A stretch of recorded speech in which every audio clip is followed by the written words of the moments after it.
Hey guys, welcome to the latest edition of Face to Face, and it's my pleasure to introduce a good friend and, in my opinion, one of the best commentators in British wrestling, Mr. Rob Maltman, the voice of wrestling. What a beautiful intro, Ross. Thank you, man. Thank you. Yeah, no, cheers for coming on, mate. My pleasure, mate. My pleasure, honestly. So, were you always a fan of wrestling?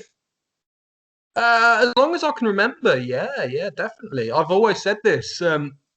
It was Mr. T, man. I was a massive fan of the A-Team as a kid. And someone gave me a video of WrestleMania. I don't even know if it was one or two, but it was Mr. T, and he was doing this thing, and it was like wrestling. I was like, oh my God, this is immense. So, like, from there, I kind of fell in love with Hulk Hogan because that's what he did as in the 80s. And I just followed Hulk Hogan all the way through his career up until he turned out to be a bit of a weirdo.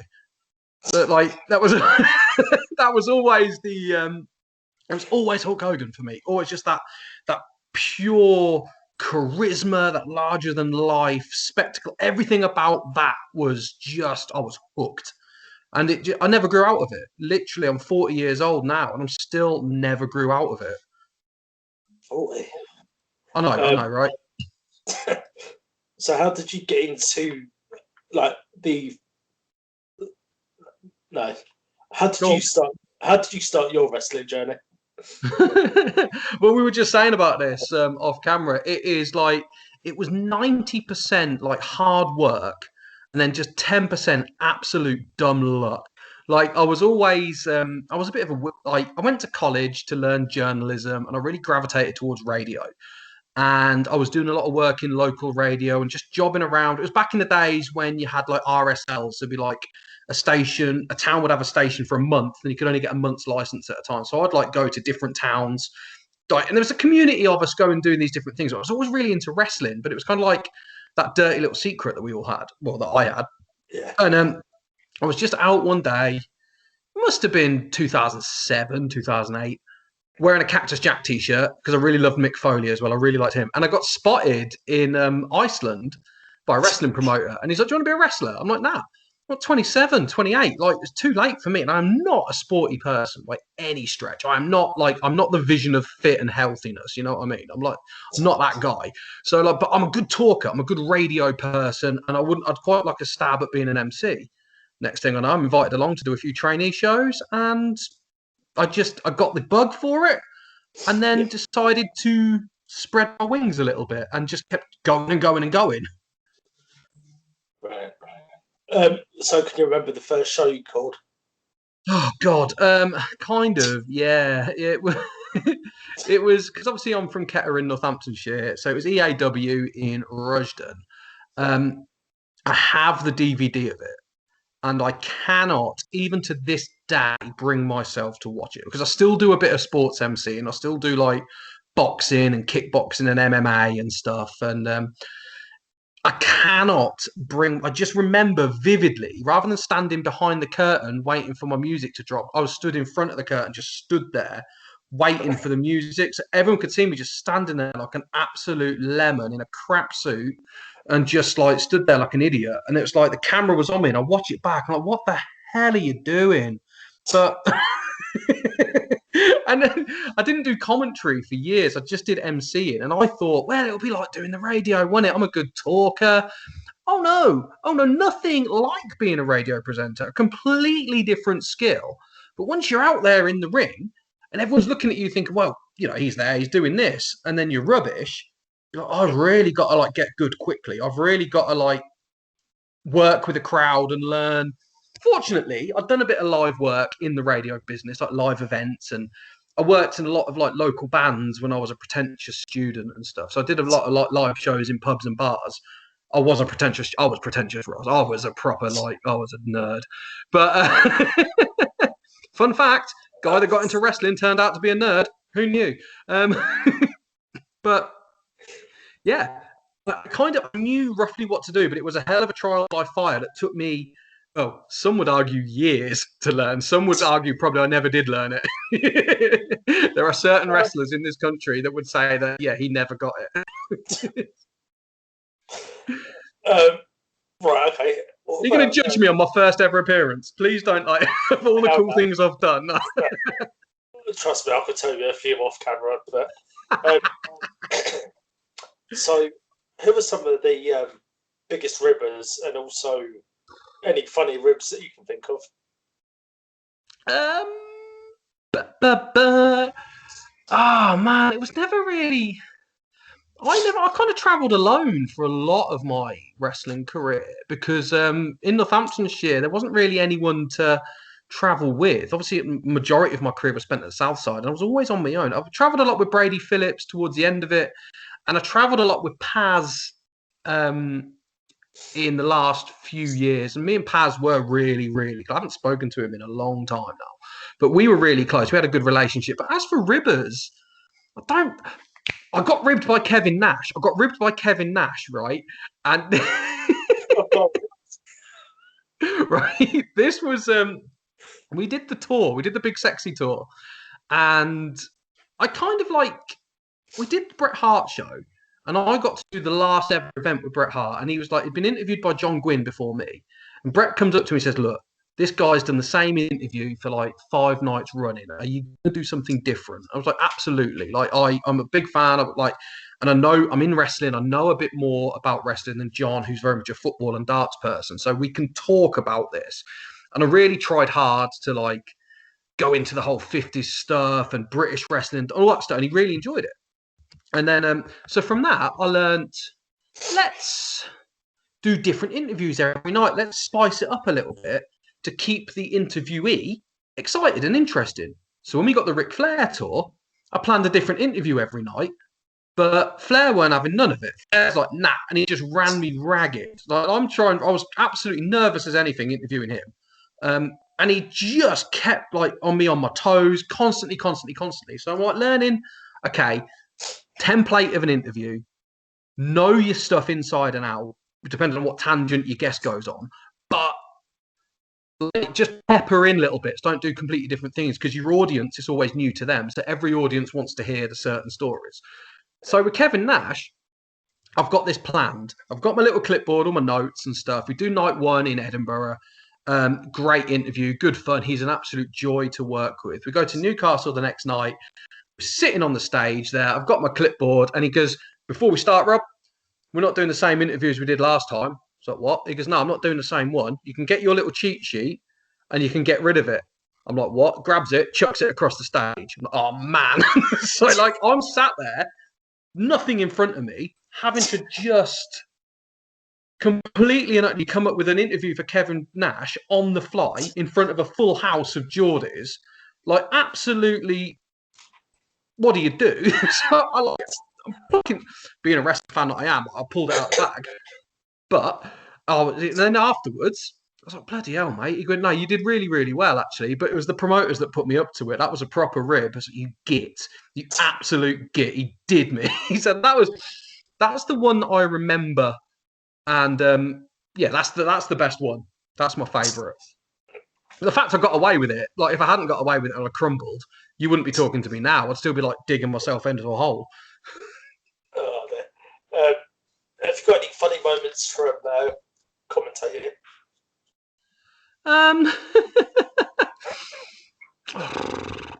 What I used to do on commentary, when I got to the point of like being confident in what I was doing, I had a favourite game, a rib that I used to do to people, was like if they first come and sat next to me on their very first time they'd do commentary with me, I would talk for a whole match and not let them get a single word in.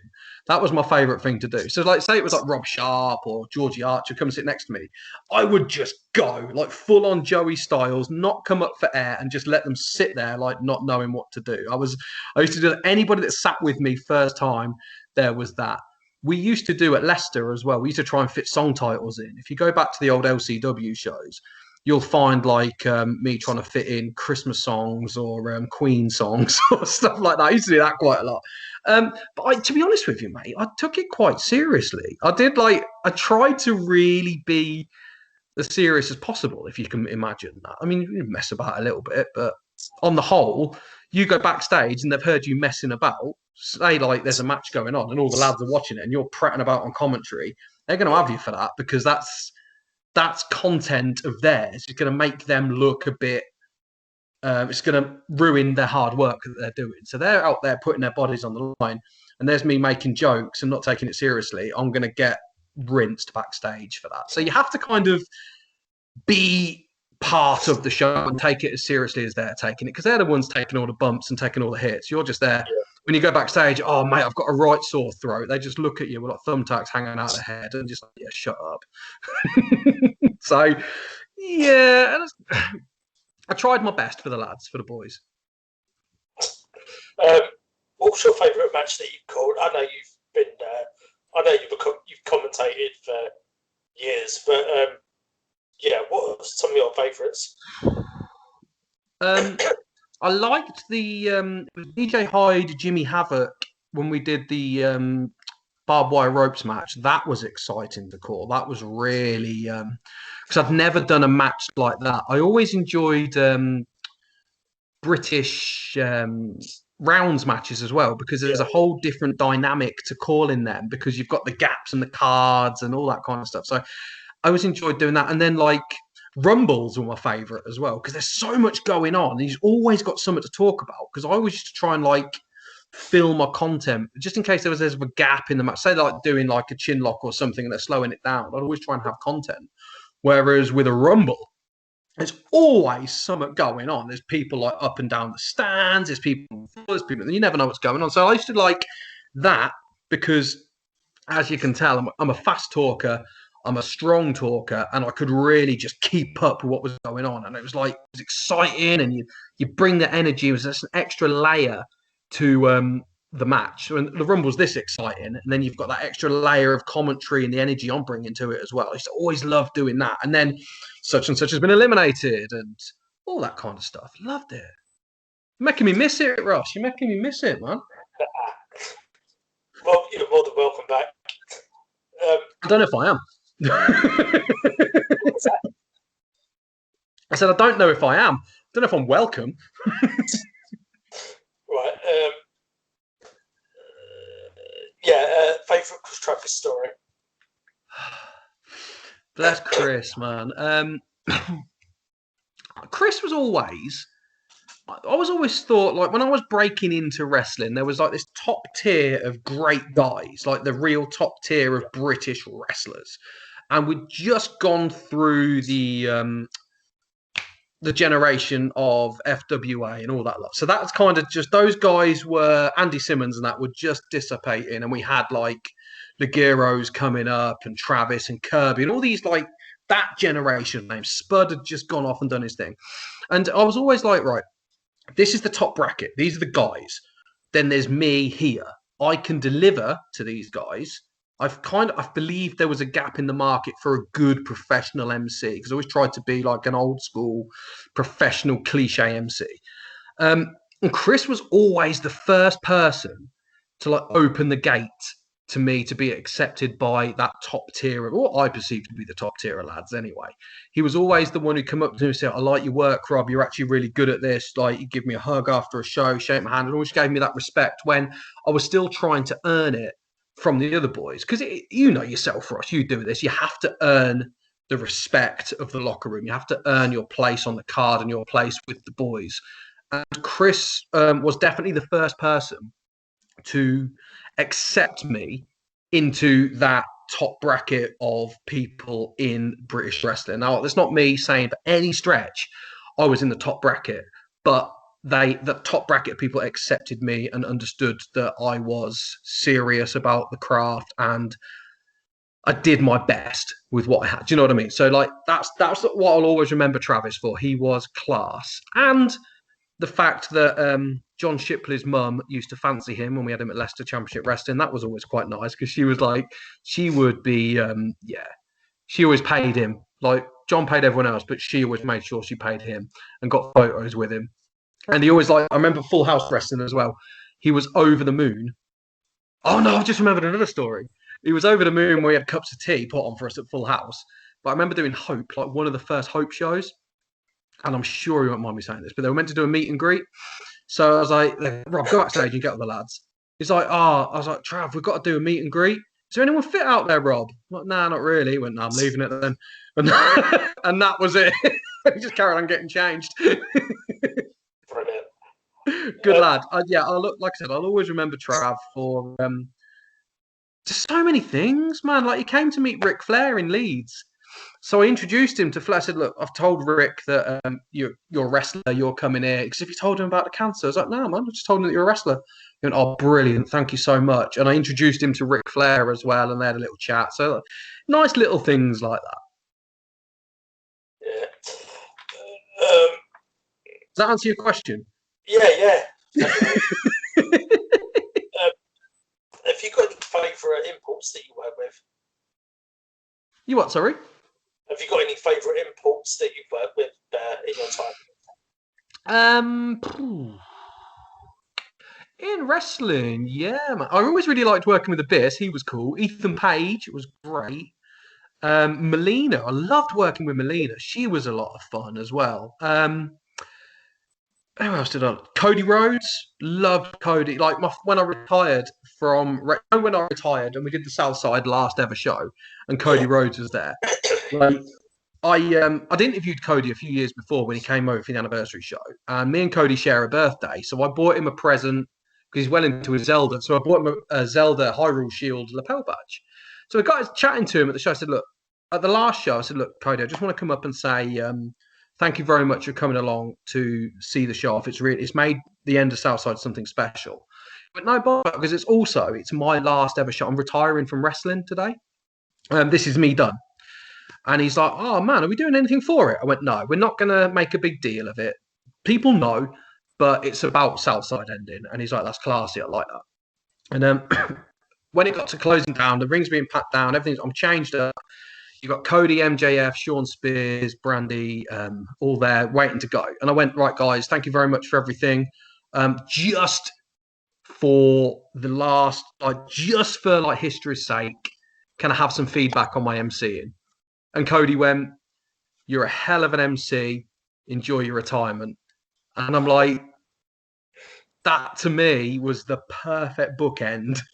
So like, that's a nice spot for me from Cody. So yes, Cody, I like him. And I was always a big Dusty fan as well and a Gold Dust fan. So it was quite nice just to have that validation. Now, I'm absolutely certain with the fact he knew I was retiring after 10 years. And I went up to him and said, can I get some feedback? And he was like, if he'd have turned around and went, you're crap. Like, he was never going to do that. Just out of politeness. He goes, mate, what an embarrassment. You are crap. Well, I'm really gutted that I actually hate wrestling now. I've come all this way and I hate wrestling now because of you. He was never going to say that, was he? So, like... Do you know, I love Do you Cody imagine Rhodes. it? Sorry, pal? I was going to say, I love Cody Rhodes because I follow him on Twitter and some of the stuff that he does for other fans. And he's the man. He gets right. it, doesn't he? Yeah. He gets it. Definitely. Love him. Share a birthday. Me, Cody Rhodes, Alicia Fox, Mike Tyson, Terry Funk. So we've talked about Chris Travis, but how about Ryan Smile? What are your memories of him? Ryan Smile, what a talent. What an absolute talent that man was. The Hope show I did, I think it was Hope 3, when I was doing backstage interviews. I'd never met him before. And we were just cutting promos backstage and getting them all done. And then Ryan walks in and just cuts this world-class promo. And I'm like, where the hell did you come from? Like, you are amazing. Always a very passionate, fiery, intensely talented man, intensely serious man as well. And the fact that him and Will thought I was good enough to do Lucha Forever, I will always be grateful for the pair of them, because that was the best of the best at a very strong time in British wrestling. And the fact that they let me do that and let me in the mix there, like, because I was looking around, so I am the least talented person here. Like, I am chancing my luck here. But we did it, and I did a few shows for them, and I will always be grateful for that. I mean, I've seen Ryan and the highs that guy would entertain left. Oh, what an entertainer that boy was! What a talent! I can't say enough nice things about him. He had a foul. I remember he was down because obviously he was up and down, as we know.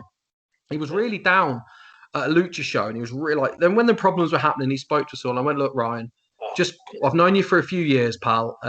If you need anything, you need someone to talk to, I'm always there for you, pal." And he went, "Rob, I've got my own circle." I'm like, "Oh, sod you then." Absolutely sod you. I was like, do you know, I met him at, I think it was Southside, actually. yeah. Like, I was really excited to see him. But it was just kind of like, oh, you're right. Just kind of like notes on me. And I was like, Yeah, he was true to himself. If he didn't want to talk to you, he didn't talk. He didn't fake it. He was just that was it. But I liked that. I loved him. Actually, I'm not gonna say I liked him. I loved him. Great. What a talent. What a talent. Incredible man. So, and I'm always very, very grateful to him for Lucha Forever. I'm very, very grateful for that. Right, I'm going to put you on the spot here. Do it. What was your favourite promotion to work for? Ross.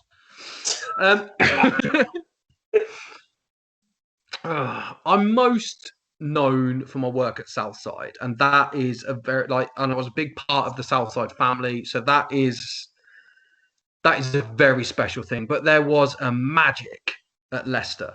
LCW, we had there was something special. The venue was perfect. You had this like melting pot of talent. We had like Sticks and Connors and Malin and Ryan Smile would come through. Tyler Bate would come through.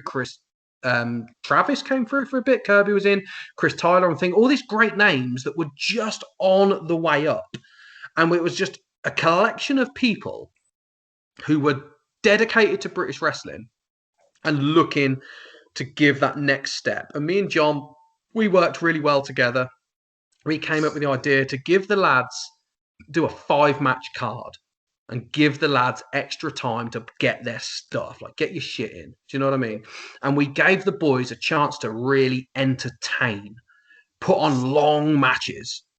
And there was just a magic in the air there. There was just something like, even to this day, like people still follow me on Facebook from Leicester.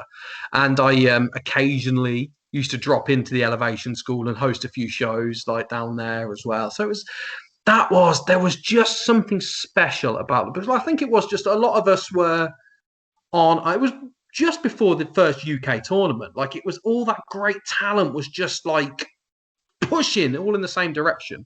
And we had summer. Chaos as well. I used to love Chaos, kind of like revitalized my interest in wrestling because I've been in the Southside bubble for a long time and I was ready to retire. And Chaos asked me to join them. And that just revitalized and re-energized me because I met loads of new guys like Mike Bird, Eddie Dennis, all these cool people. Eddie Ryan as well, like Boar, all these great names. Morgan Webster, who I'd known. I've been a big fan of Morgan Webster for a long time. It just revitalized my interest in wrestling. That kept me going for a few years as well. So to answer your question, I haven't answered it at all, to be honest with you. But Leicester was the one. I love that. But if you don't mind, I want to talk about Superstar Speakers. Yeah, absolutely. So how did that all come about? Well, it depends on... Superstar Speakers is one part of it, but it actually all stemmed from Triple M promotions and then MDA promotions as well. So there's all these different promotions in the same way there are loads of wrestling promotions in the world. There's lots of different promotions in different areas. And it was Triple M that came up with the idea of doing shows with professional wrestlers. They'd been in the after dinner speaking thing with like boxers and footballers and stuff. And they said, let's do ex-wrestlers. Let's do like Bret Hart. People would come to see him. So they started sniffing around the wrestling scene. And my path crossed with them quite a lot to the point I got to know them and got to speak to them, etc. And they told me what they were planning. And then I said, well, actually, I'm a qualified journalist. I'm a radio presenter by trade. I'm a fully trained journalist. I can do this kind of thing. Plus, I have an active interest in wrestling. So they kind of gave me the shot. They gave me the opportunity to do Bret Hart when they liked my work, and that kind of snowballed into all the other tours. And Superstar Speakers, well, it was HS Presents at the time. They were one of the promotions that would invest in the tour and put one of the shows on in one of the dates, like the Nottinghamshire dates. It was those. And that HS Presents evolved into Superstar Speakers, shall we say. And they liked my work and kept me on. Went from interviewing Bret Hart for them and interviewing the Honky Tonk Man and Ryback for them, that then evolved into them giving me the opportunity to interview Alan Shearer for them and Frank Bruno for them. And it was just, again, like I said at the beginning, 90% hard work, 10% just pure dumb luck. Like, I'm a Newcastle fan. They booked Alan Shearer and they put 2 and 2 together. If they'd have booked Steven Gerrard, I probably wouldn't have got the gig. It's just absolute dumb luck. No, I was going to say, how much was that a market? No, how much of a markout moment was that interviewing Shearer? Mate, I was scared out of my life, because for me it was like a job interview. Like, I can talk Bret Hart, I can talk the Honky Tonk Man, I can talk Ric Flair. And to be fair, if I can interview Ric Flair, I can interview anyone, because that guy just lives by his own rules. Like, he does what he wants. But it was Alan Shearer, man. Like, it's Alan Shearer. What a legend. And I'm a football fan, but I'm not a football expert. I'm an armchair fan. I'm not and I was shaking, buddy. I was so scared. It was unreal. But what a top bloke. Well, he had a great time.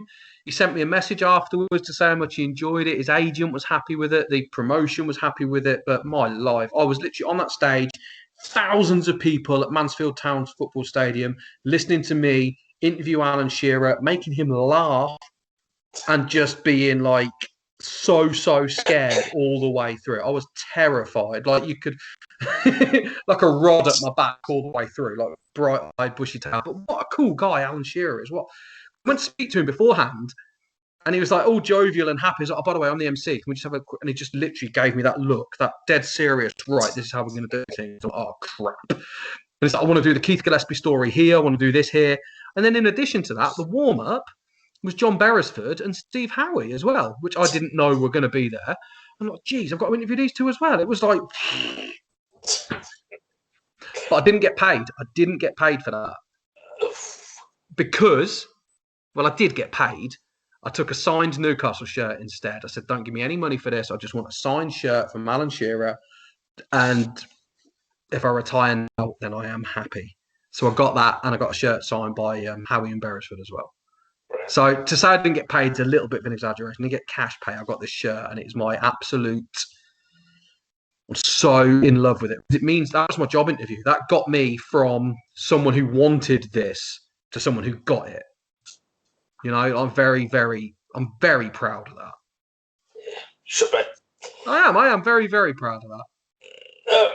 Dumb luck, man. Absolute dumb luck. Hard work and dumb luck.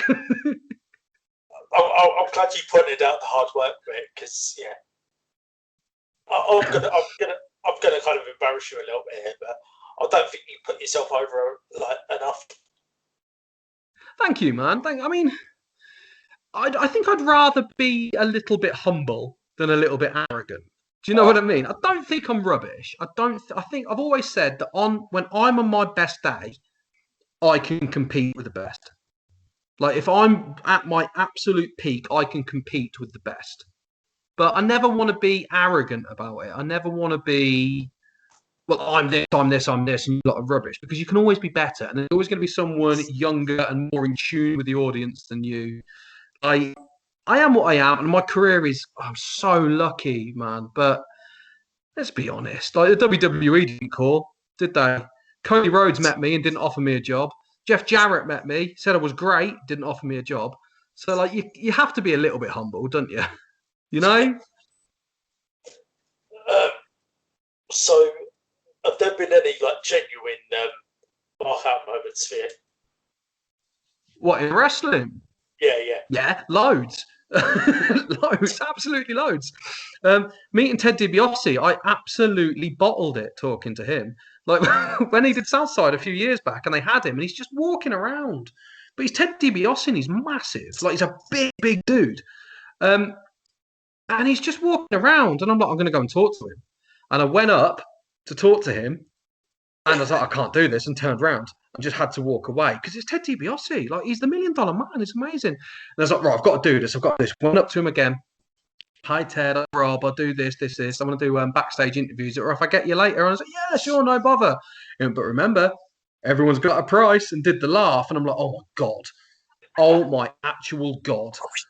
Yeah, man. And I was so green. I was a mark. And it's just like, Ted DiBiase's just done that to me. Like, he probably did it to everyone that day. But so exciting. Yeah, I'm marked out all the time.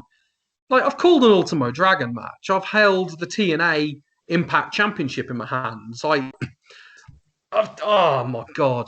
Just so many things. So many stupid things that some luck, mate. Like, just the opportunities I've had. Yeah. One of my favourite knockout moments from you was when Project Ego came back. What, Southside? Sorry? Southside, the tag team one. Yeah, when they beat Damien Dunn and Ryan Smile. Yeah. Mate, the atmosphere in that room was electric. If you notice, though, when you watch the footage, I ring the bell before the match ends, and it bugs me. I watched it again recently, and the Second City Collective, Smile and Dunn win it, and I ring the bell, which means the match has ended, and it hasn't. And no one's ever called me up on it, but I watched it, oh my God, you absolute moron. And then, like, fortunately, because Travis and Kirby come out and no one knew they were there, people kind of forgot that I ended the match inadvertently. I was kind of like, when I watch it, I'm like, oh, you ruined it again, Maltman. Like, you ruined this. This could have been perfect, and you ballsed it up. But this is a question that might throw you a little bit. Cool. Do you still see or hear from Stealth? Not as much as I probably should, actually. I have to admit, I think I'm going to blame COVID, but I haven't heard from me and Stealth the Sound. We're cool. I just haven't spoken to him in a while, actually. No, but yeah, he's still, yeah. Where are you going with this one? No, it's because this was going to be like a surprise moment. Well, he's come on and told you you're a, he hates you. Oh. I was saying to you, the first time I actually met you was the IPW management seminar. Yeah. Was it a seminar? It was some kind of seminar, like trial period. Basically, we all paid money to be put in front of some people and get no work opportunities out of it. Yeah, Brit Rest. And we all thought it was a good idea. I'm cutting that. No, don't leave it in. But I'm going to do word association in a second. Easy for you to say. Oh, I know, mate. Curse of the commentator, that, innit? Always stumble over your words. It's a pain in the butt. Another commentator as well. Exactly. But well, it used to be. Yeah. No, that was it. How difficult was it doing the Chris Travis Memorial Show? Dude, the absolute, oh my God, right. I remember doing the show. I remember the show being set up, and I remember it all being this whole thing. We're going to raise some money. And I'm like, that's great. And he passed away that morning. Yeah. And there was a bit of gallows humor going round. As like, we've done this, and he's gone and took the headlines already. That's perfect. That's typical Trav. Like, there was that kind. Everyone was like, it's typical of him. It's all about him again. He's done this. So there was that kind of like gallows humor going around the locker room, and I wasn't sure whether I should do it because I was never. You had this whole top bracket of top guys, and they were all like proper tight. And as much as they accepted me, I was never in that clique. I was never like the proper with them. And I always felt like I was the wrong person to do it. As much as from the fans' point of view, I was the voice of Southside and I represented the company, I kind of felt I wasn't the voice to represent Chris.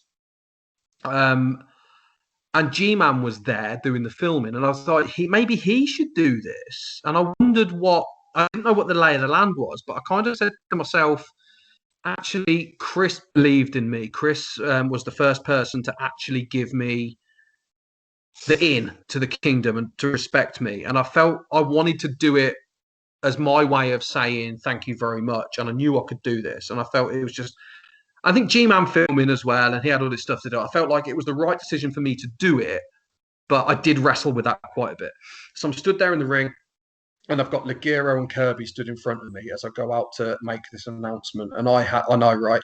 And I had it in my head ad verbatim, so I needed it memorized because I was scared, and the emotion in the room you could feel it. It was intense, and I stumbled over my words a little bit. I fumbled a little. If you watch it back, I fumble ever so slightly in there, and as I did it, Ligero looked up at me and gave me that look, and I was like, "Oh God, do not do this wrong. Do not get this wrong at all." But I got past it. And again, I earned a little bit of kudos. All the lads afterwards thanked me for what I did. And Joseph Connors put me over on Facebook saying, let's appreciate how hard that would have been for Rob. Because I was the first person to say anything. You know what I mean? He'd passed away that morning. It was the first wrestling show. And I was the first person to say anything on the subject at a live show. And, oh, God, horrible.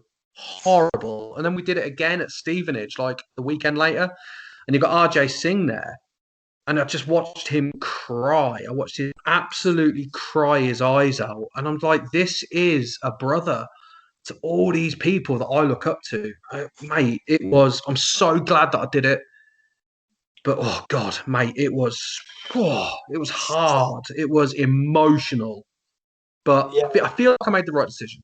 I feel like I did the right thing, and the guys, I didn't embarrass myself, and the boys afterwards didn't say you've made a mistake there, because that would have been what I'd have had to stop there and then. So yeah, that was that. That was hard. It was bad. Yeah, I was gonna say, even I'm getting a little bit. Yeah, man. Yeah. It's one of them things. I never want to be one of these guys that cashes in on the Chris Travis thing. I don't want to be one of them people that's like, oh, let's do this. I knew the man. I was part of that community. I've paid my respects, and I'll happily talk about him because he was an absolute hero. That natural talent that man had. He would have been NXT. He could have had whatever he wanted, that bloke, couldn't he? He could have been anywhere he wanted right now. And that's not just me saying it because of what's happened. He was well known. He was one of the top tier talents. Yeah, I mean, you know what I mean? Yeah, I don't know if I told you this story, but before I started going to shows, no, it was after my first show that I went to, and it was just before the Rev Pro Weekender with people like Jerry Lynn. Yeah. And I messaged him to say I'm going, I'm going there for my birthday, and somehow he caught sight of me and just gave me a little wink. He's a lad, isn't he? I was like, oh, mate, yeah. He was a good boy. He was a good boy. But the first match I saw him in was not live, but it was against Pac. Wow. Who was that for? Was that for Southside? Was that Speed King 1? Yes, mate. Yeah. Still got it. But no, I saw that match and I was like, yeah, I'm on board already. Yeah, mate, talent. And he looked $1 million as well, didn't he? He looked like a professional wrestler. Yeah. The bit that cracked me up though was when he got on the top rope, when he made his entrance. It was like, who's the man? And no one. It was like, hey, crowd are dead. There's a famous, I think it's a PCW show. They did an over 18 show, and someone's filmed him, and he stood at the ringside, and he just literally says, "Is this an adult only show?" And they're like, "Yeah." He went, "Fuck yeah!" to that. And it's just like typical Trav. It's funny. I've got another one actually. Go on. You know, in TNA they had the tag team called Ego. Yes. Well, I was wearing the Ego T-shirt, and Trav was on the show that I went to, and it was like I told him about it, and it was like, hey, Kirby, do you know TNA have got a tag team like with our name? Well, And I was Kirby's another one, man. Kirby, a hell of a talent. Martin Kirby, what an underappreciated talent. This what a legend he is. Never see him have a bad match. Can do anything. Yeah, Main event, comedy, opener, tag the lot. Yeah, top lad. I had the pleasure of calling a match with him. It was at Plex Wrestling. Yeah. And it was him, Damien Dunn, and Lion Kid. Nice. Yeah. And there was this spot where I think it was in a school or something. Right. So they had like a chalkboard, and they were like drawing up a little strategy. Idiots, man. I remember when I first booked him at Showtime in Daventry, he was hitting Red Tiger with like hula hoops. He took hula hoops off the concession stand and was smacking hula hoops around his head. Brilliant. Absolute genius. Like, that's just that level of genius and that level of like, that is an artist at the top of his game. Just such a talent, that boy. Love him. I say boy, man. Well, I think I'm older than him, to be fair. I think I'm older than most of them. Well, anyway. Yes. Yeah, is he actually retired now? Who, Kirby? I believe he has. Yeah, I thought so, because I saw that and I was like, oh. Yeah, I believe. I mean, I'm kind of out of the loop of the whole thing, to be fair. Yeah. What with like my retirement and then COVID, etc. I kind of had to. I've stepped away from the British wrestling scene, as it were, and just for my own sanity and my own progression in life. So I will drop in again at some point. I will. You might see me at a few shows in the background, sitting there like criticizing, or sitting next to the commentary desk, like criticizing them. Yeah, pining over it.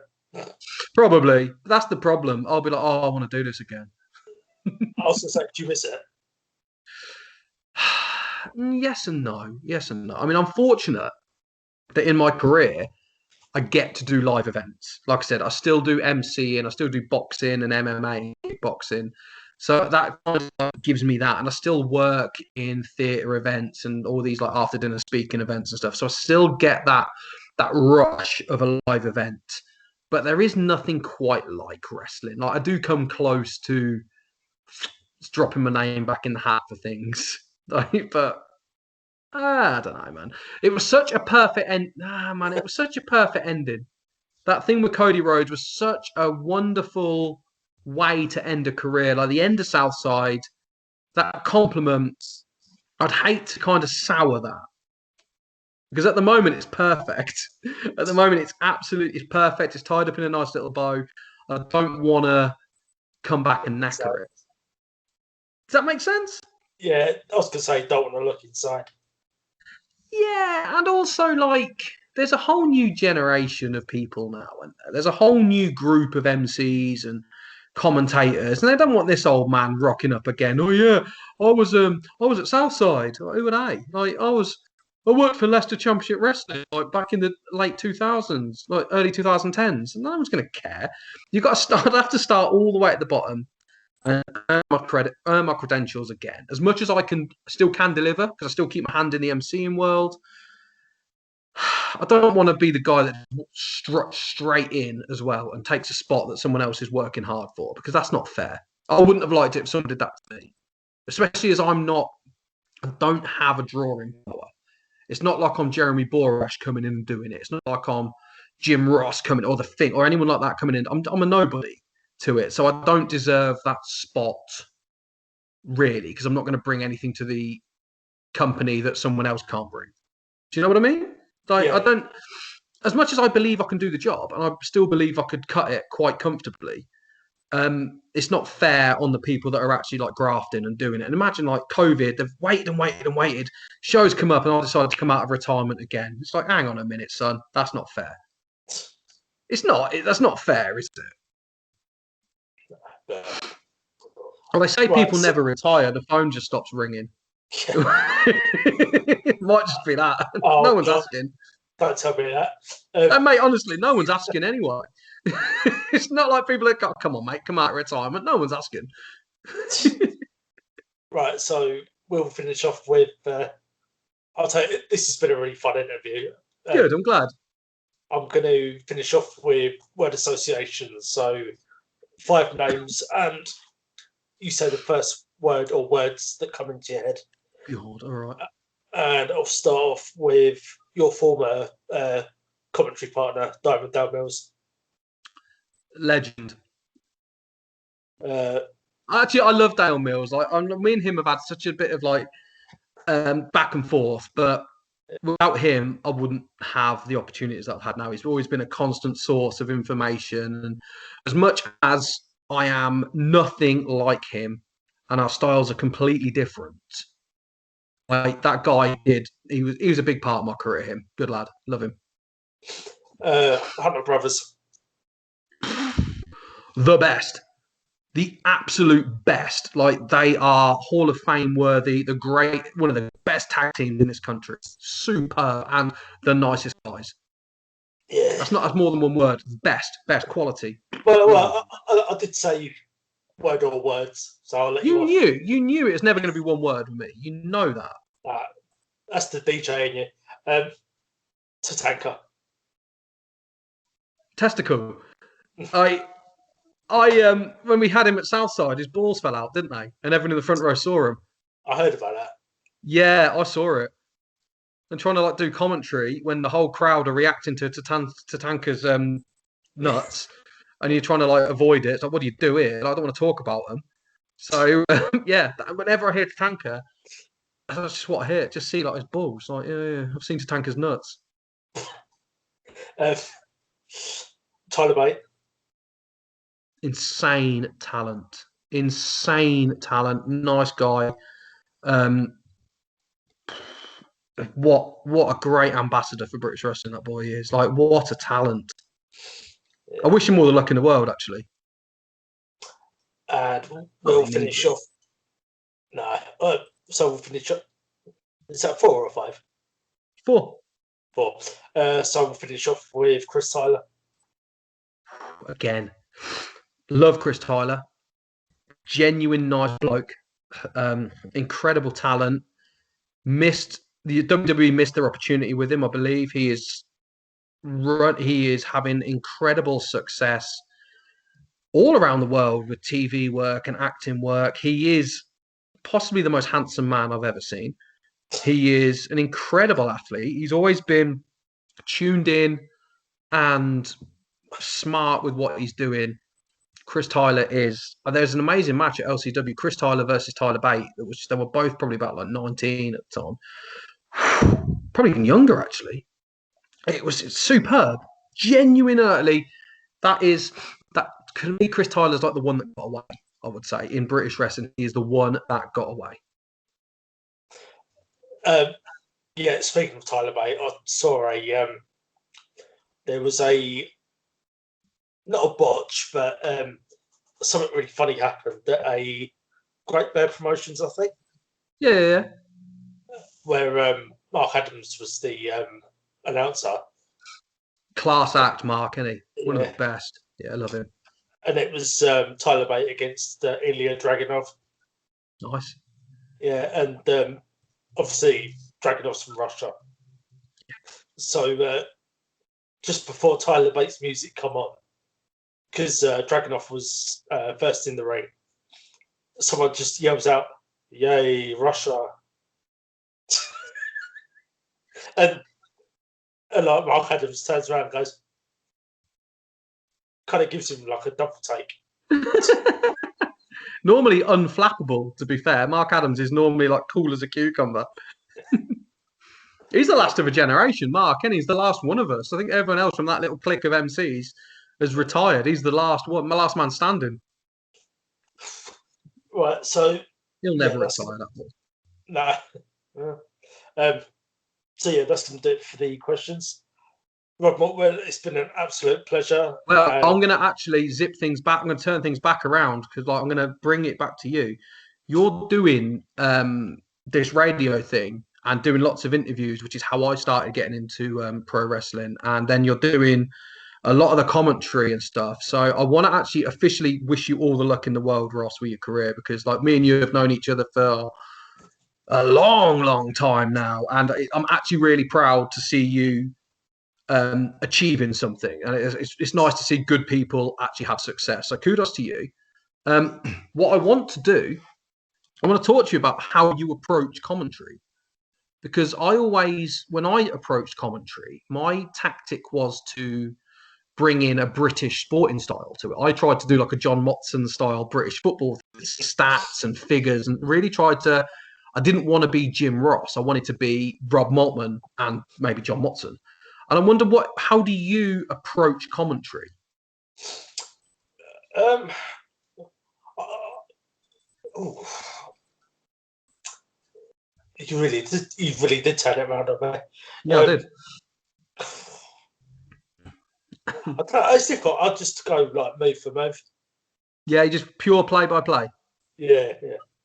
Nice. So what's the end game for you, pal? Like when you're doing this thing, like where do you want to see yourself? Because I mean, like I said, my career just like took me off on these tangents, and I didn't really have a plan for it. Have you got a plan or a wish list for it, or you just see what happens?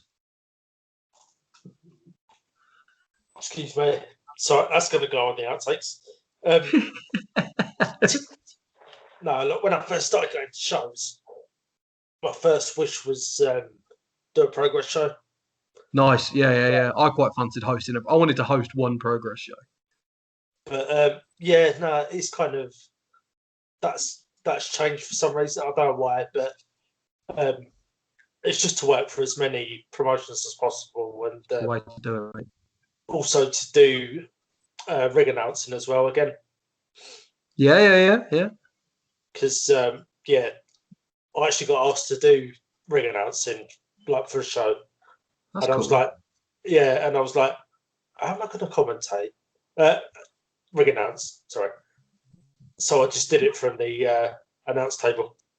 Yeah, to be fair, you have to like the gap between time. You know, I mean, in all seriousness, you can't just like be going to and from like that. You could probably go to the side of the ring and do it, but you probably are better off having a position. I did one show where I had a standing mic. I was like Tony Atlas on the Abraham Washington show, like a standing mic on the stage, ring announcing from there.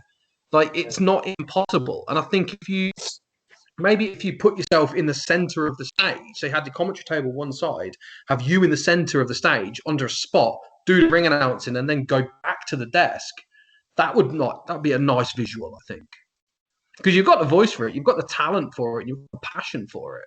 So there's no reason like these promotions can't actually make the most of it. Yeah, no, thanks, man. It means a lot. No bother, man. No bother. Because it was you that made me want to get into it. Well, you and Dean Mitchell. Oh, not him. Not him. What's he ever done? What's Dean Mitchell ever done? Oh, you wait. Did Dean tell you to wear a poppy? Did Dean tell you to wear a poppy? No. Because he did his first ever MC show. He came up to me. He's like, Rob, I need some advice. And it was around about Remembrance Day. And I was like, just wear a poppy. Have your respect. Wear your poppy. They'll trust you. Just be you. And he went out there and he did it. And he will always say that's the one bit of advice he remembers from me: wear a poppy, because you're representing the company. You are representing the company you're announcing for, and you should wear a goddamn poppy. I like that. And that's my opinion on that. Some people don't like wearing poppies, but I believe that he should have done, and he did. And he'll always tell you that story. I love Dean. What a lad. What a good lad. But yeah, he told me about there was a Rumble match where he was actually in it. Yeah, he was. Do you know what's something? Please tell all your listeners, man. There was someone who had like a Spider-Man mask or something, or he had like a mask on, and he was like, I can't see what I'm doing. So it's just, I want to say Trav actually, but I don't know if no. Well, Trav and Dean were like that, weren't they? Proper good mates. Yeah. Yeah. But no, I've got a funny story about Trav actually before we go. Um, it was Project Ego and Mark Haskins against Another great talent, by the way, Mark Haskins, another yeah. absolute world class talent. I'll talk about that in a second actually, because Let's do it. me and Mark Haskins have got a bit of a connection, haven't we? Yeah, because it was me that was messaging Mark to message you when you first interviewed. Yeah. So thank you for that. No problem, man. No problem. No, it was so obviously Lion Kid was on the other team, Yeah. and Trav went backstage for some reason, like mid match, and he came out and he had a monkey onesie, God's sake. and from nowhere he just shouted out, "I'm the real king of the jungle, not you." British wrestling, best in the world, isn't it? It's me saying I took it really seriously. No one else did. Oh yeah, no, that's like the time that Project Ego faced. I think it was Davey Richards and Michael Elgin. Right. Oh, yeah. I think were you there? Did you do the I did Southside shows with Elgin and a yeah, few with Richards. Yeah. and I think Trav slipped. It was like someone had spilt a drink on the floor. So It doesn't ring any bells. but no, he slipped over and then he got a wet floor sign. So it's that level, though, that ability to think on your feet and just like, this is what the crowd want. This is how I'm going to give it to them. And like, just really play with the crowd and not have that linear structure that you must stick to, be able to adapt. That's the difference between the all-time greats. And again, when you're doing commentary and when you're doing ring announcing, that's a skill that if you can learn that, or you might even have already learned, if you can get that and just completely and utterly adapt and think on your feet and work with a crowd, you'll have them. That's what makes the greats. Doing it and then doing it naturally, that's the difference. Yeah, I mean, thinking on my feet might be a bit of a stretch, but God's sake. There's always one. There's always one. All right. Yeah. So as I said, that's going to do it for the interview. That sounds good to me, man. Mate, I haven't laughed this hard for ages. It's meant to be fun, man. It's meant to be fun. Just hopefully the listeners will enjoy it as much as we have. It's good to catch up again, buddy. And it's good to just reminisce about these great stories from this fantastic, like British wrestling's amazing. And it's some of the best times I've ever had in my life. Literally, where I am now in my career would not have happened without wrestling. It's that serious, that simple. And the fact that you still want to talk to me about it when I've been gone, like that's still someone somewhere remembers what I did, and that's kind of nice. Yeah, I mean, I'm going to turn it around on you. I just like talking to you, like just in general, like no matter what. So yeah, we've had some good chats, haven't we, pal? Like with the mental health side of things, you've been like spot on. Thank you, man. Thank you. I've always said anybody with a creative soul has a mental health issue. I think you have to have the highs to see the world in a different way, to be creative. You need to have the lows to see the world in a different way as well. And all great artists, all good art comes from a dark place. So if you want to be a great artist, you need to be able to tell the story of what it's like from being down, and it's relatable. Anyone with mental health issues is definitely not alone in this world. It just means you have an art to give the world. That's what it means. You're just suffering to understand the world in your way that you can give art back to the world. That's what it is. That's what it is, isn't it? You look at any great artist, it comes from a dark place. So if you go in that dark place That's your inspiration to give some art and some beauty to the world. It's that simple. I love that. Yeah, so I'll say goodbye now, and hopefully we can catch up again soon. Hey, I'm always about, pal. I'm always about. I'm not going anywhere, am I? Oh, all right, 1-0.